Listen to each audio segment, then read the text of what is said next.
Assalamualaikum warahmatullahi wabarakatuh. Perkenalkan, nama saya Muksin Abdillah. Nomor NIM saya 169. Di sini saya akan menjawab soal UAS pemasaran. Baik, yang pertama, bagaimana perbedaan penggunaan sistem informasi yang dimiliki antara perusahaan berskala besar, nasional, dan multinasional dengan perusahaan berskala kecil? Suatu sistem informasi dapat didefinisikan sebagai serangkaian komponen yang saling berkaitan, yang mengumpulkan atau menemu balik, mengolah, menyimpan, dan mendistribusikan informasi untuk mendukung pengembalian keputusan, koordinasi, pengawasan, analisis, dan visualisasi di dalam suatu organisasi.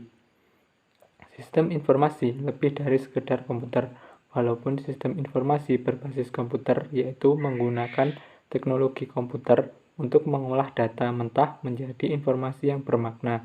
Tetapi ada pembeda yang tajam antara suatu komputer dan program komputer di satu sisi dengan sistem informasi di sisi lainnya.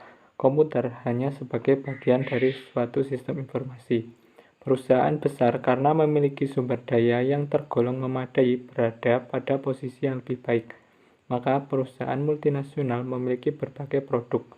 Kunci keberhasilan menjalankan perusahaan multinasional adalah koordinasi di antara perusahaan induk dan anak perusahaan di berbagai negara.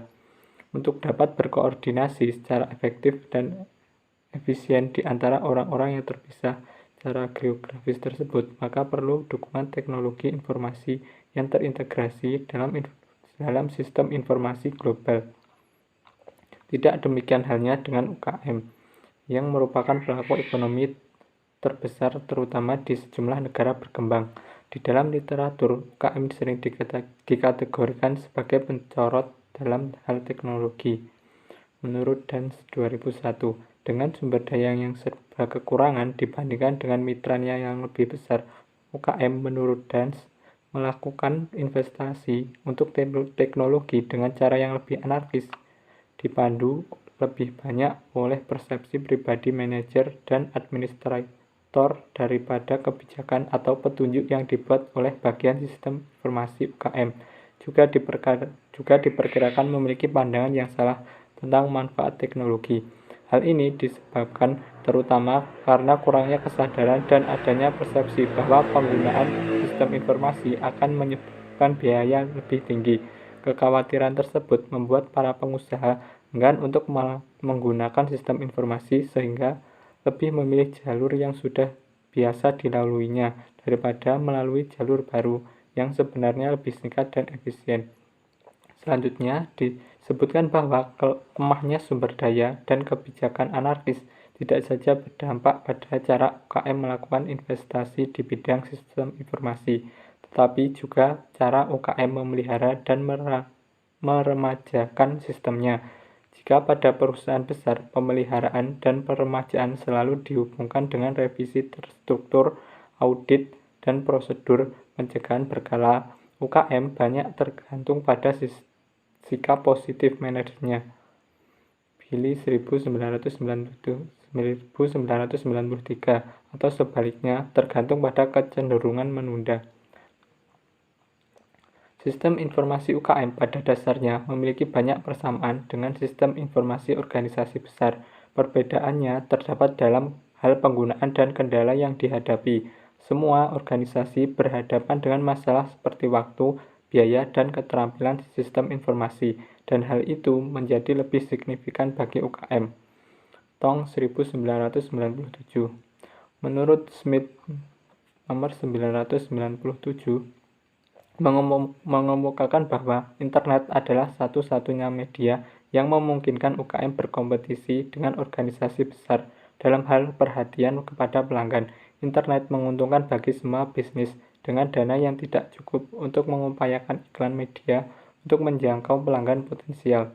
Kendala terhadap pemasaran di internet rendah dan memberikan peluang kepada pengusaha untuk mengembangkan bisnisnya di pasar potensial yang luas.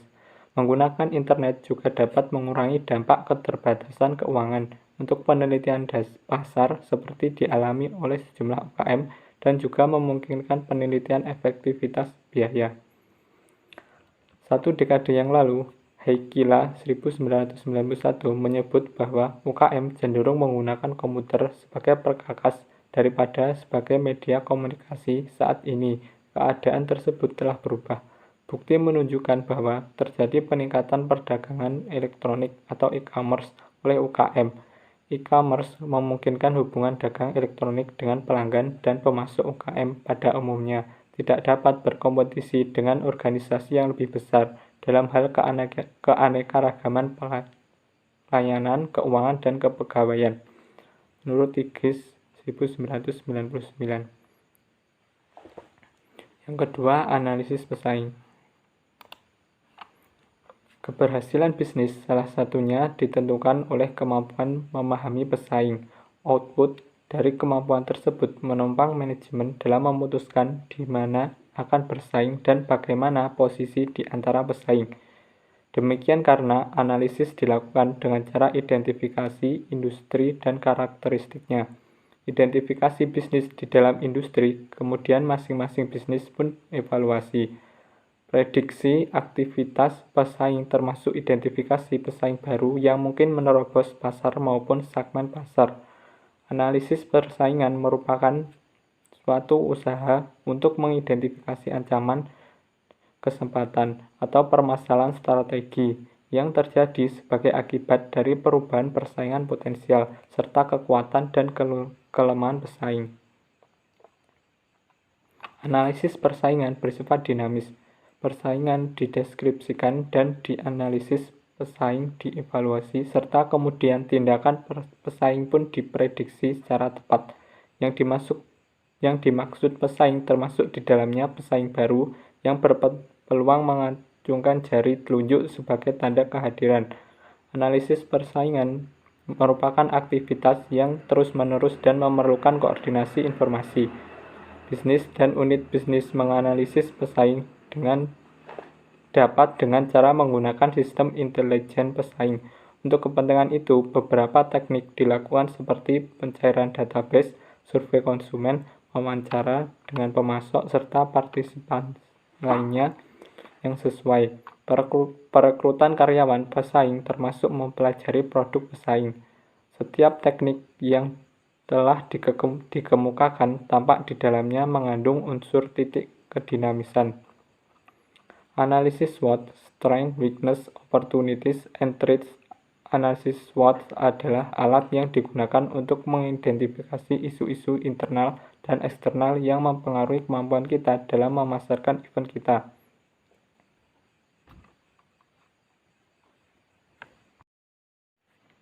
Assalamualaikum warahmatullahi wabarakatuh. Perkenalkan, nama saya Muksin Abdillah. Nomor NIM saya 169. Di sini saya akan menjawab soal UAS pemasaran.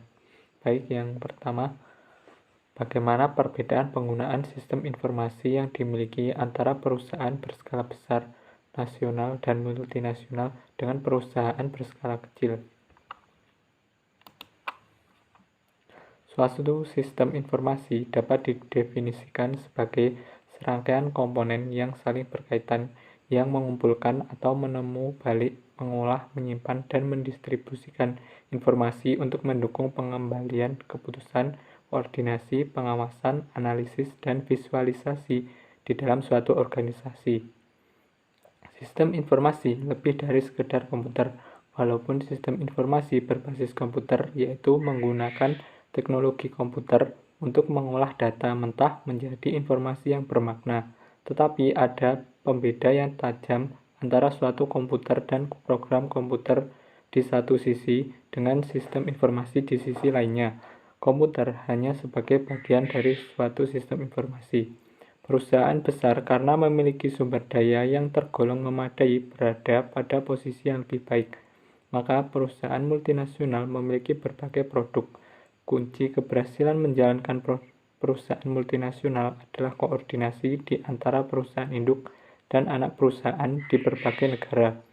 Untuk dapat berkoordinasi secara efektif dan efisien di antara orang-orang yang terpisah secara geografis tersebut, maka perlu dukungan teknologi informasi yang terintegrasi dalam sistem informasi global.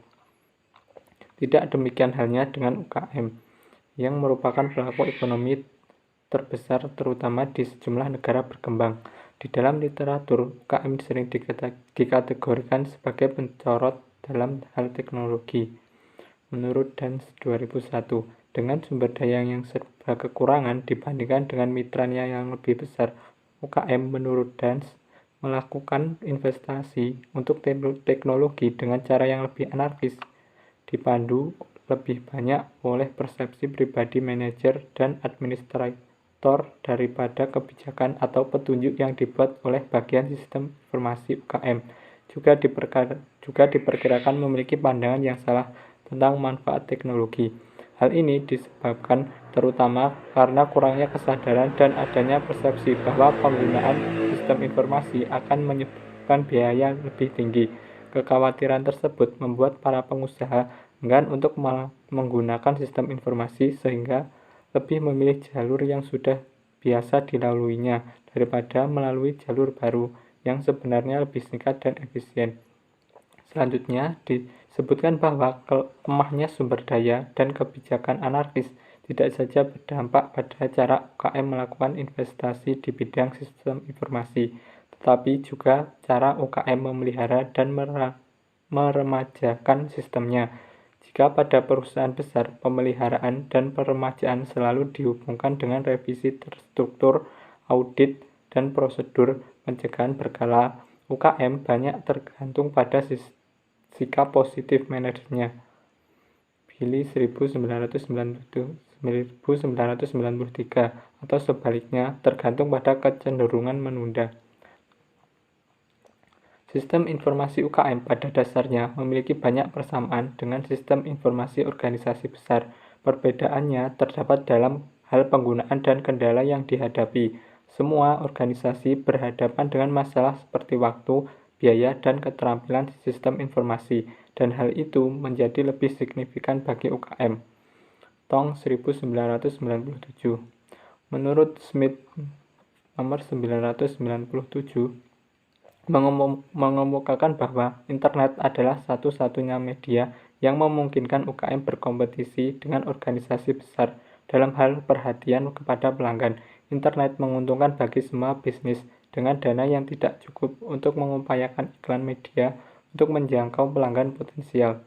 Kendala terhadap pemasaran di internet rendah dan memberikan peluang kepada pengusaha untuk mengembangkan bisnisnya di pasar potensial yang luas. Menggunakan internet juga dapat mengurangi dampak keterbatasan keuangan untuk penelitian pasar seperti dialami oleh sejumlah UKM dan juga memungkinkan penelitian efektivitas biaya. Satu dekade yang lalu, Heikila 1991 menyebut bahwa UKM cenderung menggunakan komputer sebagai perkakas daripada sebagai media komunikasi. Saat ini, keadaan tersebut telah berubah. Bukti menunjukkan bahwa terjadi peningkatan perdagangan elektronik atau e-commerce oleh UKM. E-commerce memungkinkan hubungan dagang elektronik dengan pelanggan dan pemasok UKM pada umumnya tidak dapat berkompetisi dengan organisasi yang lebih besar dalam hal keanekaragaman pelayanan, keuangan, dan kepegawaian. Menurut Tigris 1999. Yang kedua, analisis pesaing. Keberhasilan bisnis salah satunya ditentukan oleh kemampuan memahami pesaing. Output dari kemampuan tersebut menumpang manajemen dalam memutuskan di mana akan bersaing dan bagaimana posisi di antara pesaing. Demikian karena analisis dilakukan dengan cara identifikasi industri dan karakteristiknya. Identifikasi bisnis di dalam industri, kemudian masing-masing bisnis pun evaluasi. Prediksi aktivitas pesaing termasuk identifikasi pesaing baru yang mungkin menerobos pasar maupun segmen pasar. Analisis persaingan merupakan suatu usaha untuk mengidentifikasi ancaman, kesempatan, atau permasalahan strategi yang terjadi sebagai akibat dari perubahan persaingan potensial serta kekuatan dan kelemahan pesaing. Analisis persaingan bersifat dinamis. Persaingan dideskripsikan dan dianalisis, pesaing dievaluasi, serta kemudian tindakan pesaing pun diprediksi secara tepat. Yang dimaksud Yang dimaksud pesaing termasuk di dalamnya pesaing baru yang berpeluang mengacungkan jari telunjuk sebagai tanda kehadiran. Analisis persaingan merupakan aktivitas yang terus-menerus dan memerlukan koordinasi informasi. Bisnis dan unit bisnis menganalisis pesaing dapat dengan cara menggunakan sistem intelijen pesaing. Untuk kepentingan itu, beberapa teknik dilakukan seperti pencairan database, survei konsumen, wawancara dengan pemasok, serta partisipan lainnya yang sesuai. Perekrutan karyawan pesaing termasuk mempelajari produk pesaing.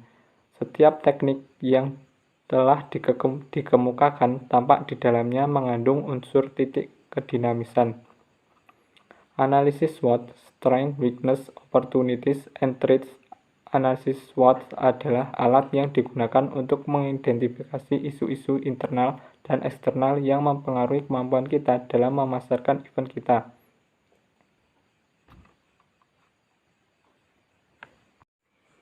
Yang selanjutnya yaitu saran untuk Bayu. Cara promosi konvensional.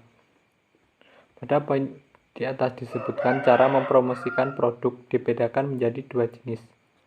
Pada poin ini akan diuraikan bagaimana melakukan promosi secara konvensional yang efektif dan mampu mempengaruhi sisi psikologis calon pelanggan. Meski cara konvensional dirasa sebagai cara kuno, namun beberapa brand besar masih mempertahankannya untuk mendapatkan kepercayaan di masyarakat. Berikut beberapa cara mempromosikan produk secara konvensional yang dapat Anda jadikan pertimbangan. Yang pertama, menjadikan sponsor untuk acara tertentu.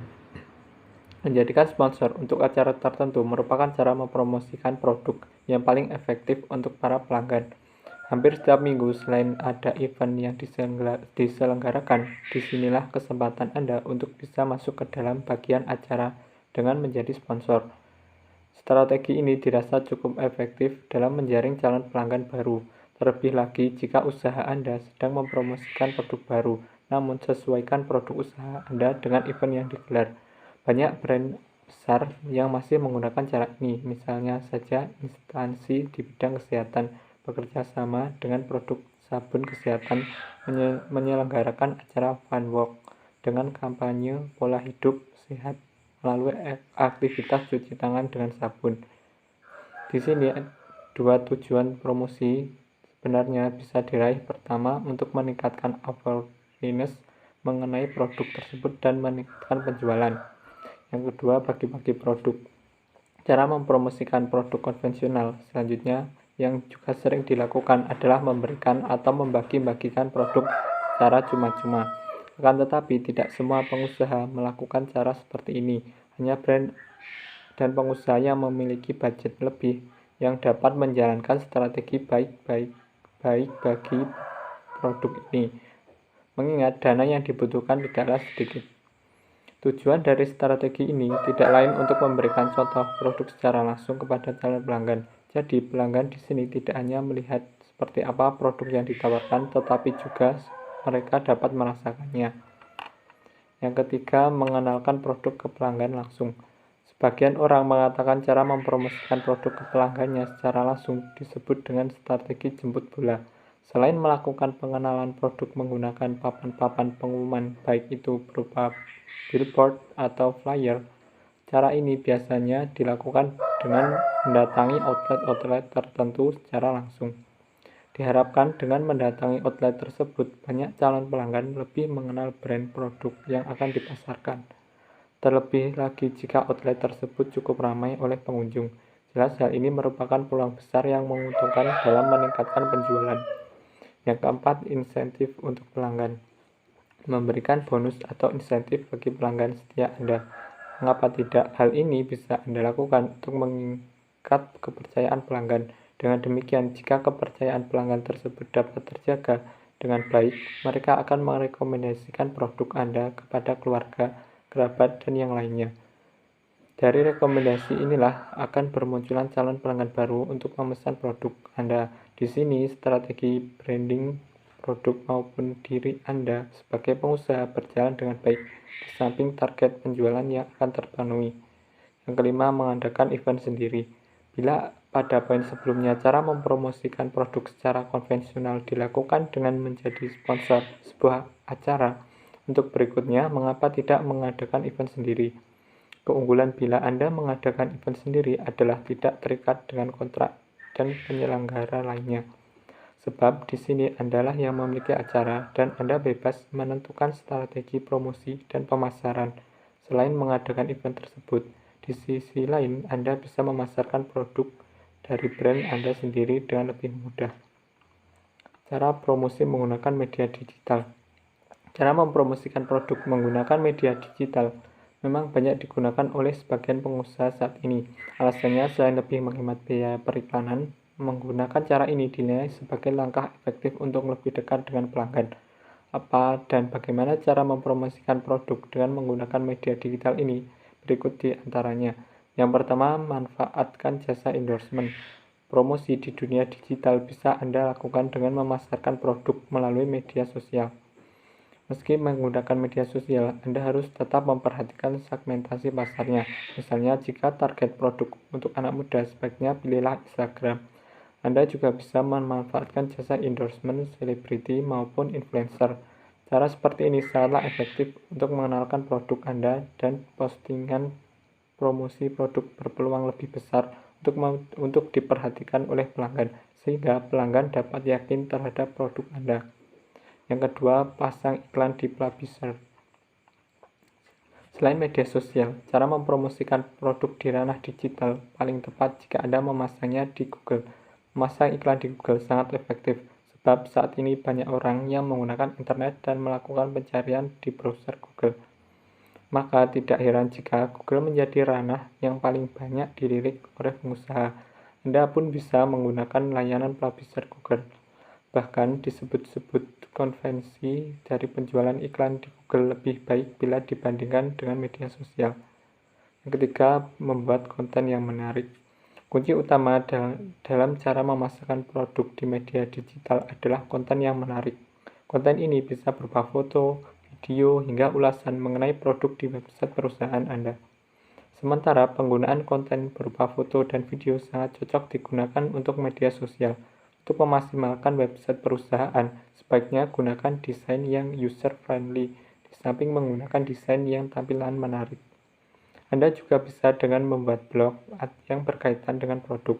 Misalnya saja, jika yang ditawarkan adalah produk perawatan anak, Anda bisa mengulas mengenai tips-tips seputar parenting dan sebagainya. Begitu pula jika produk olahraga, bisa membahas mengenai tema-tema tentang olahraga. Yang keempat, tawarkan metode pembayaran yang mudah. Ketika melakukan promosi di ranah online, pastikan pula metode pembayaran yang ditujukan kepada konsumen mudah dimengerti dan juga sebagai solusi. Saat ini banyak orang memilih belanja online karena produk yang ditawarkan dengan metode pembayarannya yang mudah. Misalnya saja, Anda dapat menerima pembayaran melalui kartu kredit, transfer ATM, dan metode pembayaran online lainnya. Kemudian, sebagai seorang pengusaha, atas brand yang dimiliki, Anda pun harus dengan teliti membuat laporan penjualan. Ini memang tidak mudah, namun kini semuanya bisa dengan mudah dilakukan berkat penggunaan aplikasi GoBiz dari Gojek. Beberapa keunggulan dari aplikasi ini adalah Anda dapat mengatur menu, terima pesanan GoFood dengan mudah, hingga mencatat ragam tipe pembayaran. Menentukan segmen dan target pasar agar konsumen yang kedai Bayu sesuai sasaran. Melihat harga jual proporsi yang dijual Bayu terbilang sedikit mahal, maka sebaiknya Bayu menjualnya di komplek perkantoran atau di pusat perbelanjaan karena konsumen yang dibidik adalah pegawai kantoran dan masyarakat umum lainnya ataupun mahasiswa. Dengan harga yang lebih sedikit mahal, maka biasanya ditujukan kepada konsumen segmen atas yang biasanya tidak memikirkan uang yang mereka keluarkan, namun yang terpenting adalah kepuasan yang bisa mereka dapatkan. Evaluasi respon pasar. Jika strategi pasar sudah berjalan dan menghasilkan penjualan, perusahaan perlu mengetahui respon konsumen, khususnya terutama kekurangan produk yang perusahaan miliki. Catat semua respon pasar untuk mengembangkan produk yang lebih baik di kemudian hari. Sekian, terima kasih.